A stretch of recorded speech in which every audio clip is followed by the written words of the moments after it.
Yup, that's me. You're probably wondering how I got here.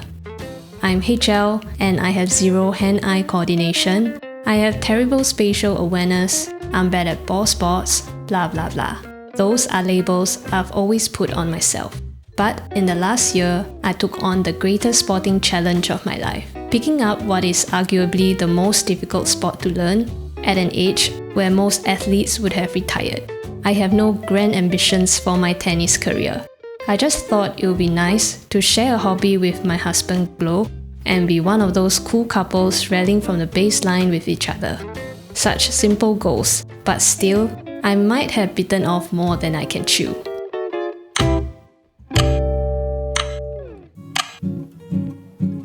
I actually tried tennis once more than 10 years ago, but I quickly gave up after realizing just how bad I was. Now that I'm older though, surely I'm wiser, more resilient, and just generally a better version of myself. Unfortunately, all I felt was older. My body was moving even worse than before, and my brain was struggling to keep up with what I was supposed to do. The first few sessions gave me flashbacks, reminding me of why I quit back then. I started with the continental grip for my forehand, but I'll let my coach explain the specifics. The continental grip is not commonly used for ground strokes in the modern game, but is very versatile. If you had to play with your hand glued to the racket, you would want it to be in this position because then you can hit different shots from all parts of the court. My hypothesis was that this would be a good starting choice for HL, as the racket face is more open at contact, which means she doesn't have to swing big to get the ball across the net, and instead she can just focus on making contact with the ball. Which wasn't a bad idea, because simply making contact with the ball was proving to be difficult enough at times. My spatial awareness has always been a liability. I struggle to register how fast or how slow, how near or how far an incoming ball is, and when my attention is on the ball, I would lose all awareness of where my body and the racket are in space. So we tried to dumb things down. Very slow balls, multiple bounces, and at times, we did away with the racket and just tried catching balls with my hands. I was expecting to see rapid beginner gains, and looking back at the footage, sure, I was improving bit by bit, but progress felt slow, and the next few months were more of the same. Forget about hitting from the baseline. We were not even past the service line. We were doing tippy taps inside the service box, trying to wake up whatever flickers of mind-body connection I had in me. I actually lost the motivation to film many of these sessions because it felt like we were recording the same pointless fails over and over again.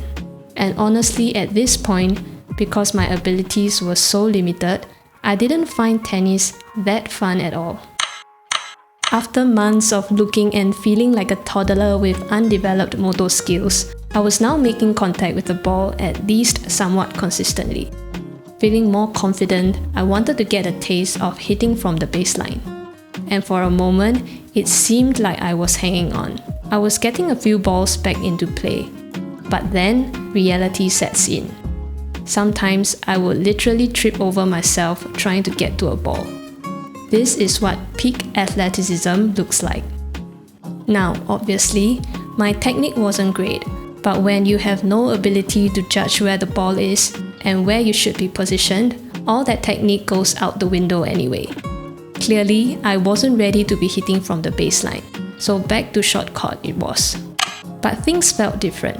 My brain and my body felt slightly more adaptable and responsive, and my progress started gaining momentum. I was thrilled when I was deemed ready to move on to a big girl modern forehand grip with a fuller, more proper swing. And we even experimented with backhands. Okay, maybe there's something fun about tennis after all. Then September completely changed my relationship with tennis. After some initial progress, I had high expectations that momentum would keep picking up, but I hit a hard plateau and even regressed for a couple of weeks. Since day one, Glo had been telling me, don't think about how you're swinging for now, just relax and focus on when you're swinging and hitting the ball.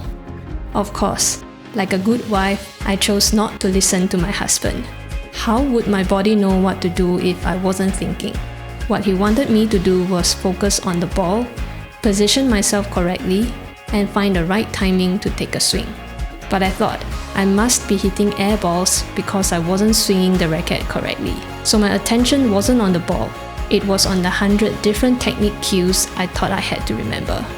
How could I relax when I had so much on my mind? Frustrated at my lack of progress and his constant nagging to don't think, I went into my next session with zero expectations. I thought I could prove to him once and for all that not thinking was nonsense advice and wouldn't work. So I just fixated on the ball. My mind was blank. I didn't think, and somehow I entered what felt like the closest thing to a flow state for the first time in my tennis journey. I was moving to a silent rhythm. Bounce, hit. Bounce, hit. Without much thought on how I was swinging, bounce, hit. If not for this footage, my memory of this event was pretty fuzzy. I was just moving subconsciously, and that freed up my mind, which made me more relaxed as I swung my racket in sync with the next beat. Unfortunately though, this flow state was short-lived. It wasn't just physically exhausting, it was also mentally draining. Who knew not thinking required that much effort? My stamina quickly ran out and the overthinking returned. The flow state came to an abrupt stop, but let's just say this was the moment I got hooked on tennis. If only this was a fairy tale story. I unlocked my true potential for the game and went on to become a tennis champion, happily ever after. Sadly, the reality is I've been constantly chasing that flow state since that session, but that feeling never really came back. And of course, the more I think about it, the more it escapes me. But progress is progress. Here's my before, absolutely terrible, but more importantly, I didn't have the belief that a sport like tennis would be for me. I was literally ready to quit before I had given it a proper shot. And here's the after. Less terrible, but now I actually believe that I can do this. It's just going to take a lot of time and effort. The labels I put on myself weren't wrong. I am bad at ball sports. I do have poor hand-eye coordination and spatial awareness.